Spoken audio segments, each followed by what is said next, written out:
So now we're going to move to a different area of privacy, and we're going to sort of extend the argument of privacy to an individual's home. And so this case arising in 1969, written by Justice Marshall. In this case in particular, the police were looking for a warrant, were executing a warrant in a house looking for gambling and bookmaking evidence. In the process of that search, they found a number of obscene films, and the individual in question, the defendant, was charged with the possession of obscene matter. Now, there's a First Amendment question and there's a 14th Amendment question. So the First Amendment aspects of the case, let's deal with briefly. Do you have the right to possess certain materials? Do they have a First Amendment value to them? And the answer in this case is yes. But really, what we want to focus on is this 14th Amendment portion. So the question is this long question banning obscene material in an individual's home, a violation of the 14th Amendment, to which the court says absolutely yes. The constitutional right to receive info and ideas regardless of their societal worth is fundamental to our free society. There you go. First Amendment taken care of. So you're allowed to receive info and ideas even if they don't have societal worth. But that's the nature of what a free society is. Now, to deal with the 14th Amendment. Also fundamental is the right to be free, except in very limited circumstances, from unwanted government intrusion into one's privacy. So again, you see the court here invoking this idea of fundamental.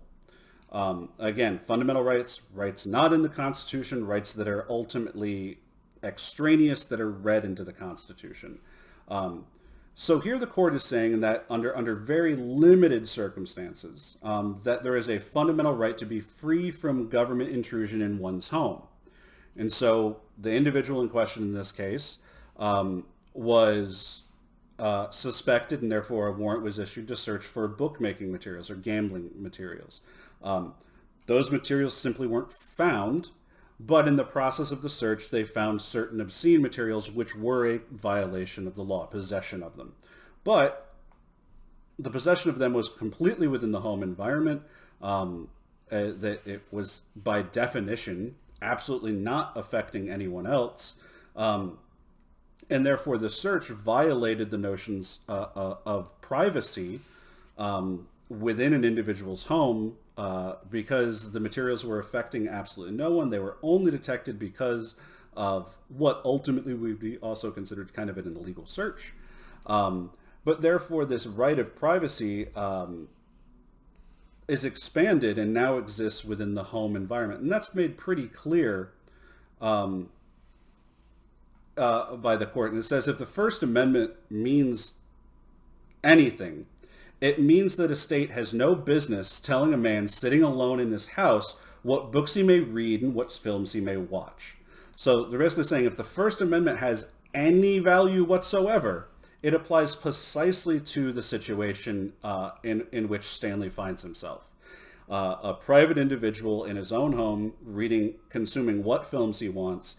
The First Amendment absolutely exists there. So this First Amendment right to privacy exists within the confines of the home. And there are obviously limitations upon this. But what we have is we've now carved out this area of privacy, at least to some extent, that individuals are the right to procreation is a fundamental right, and that right is, in essence, a right to privacy.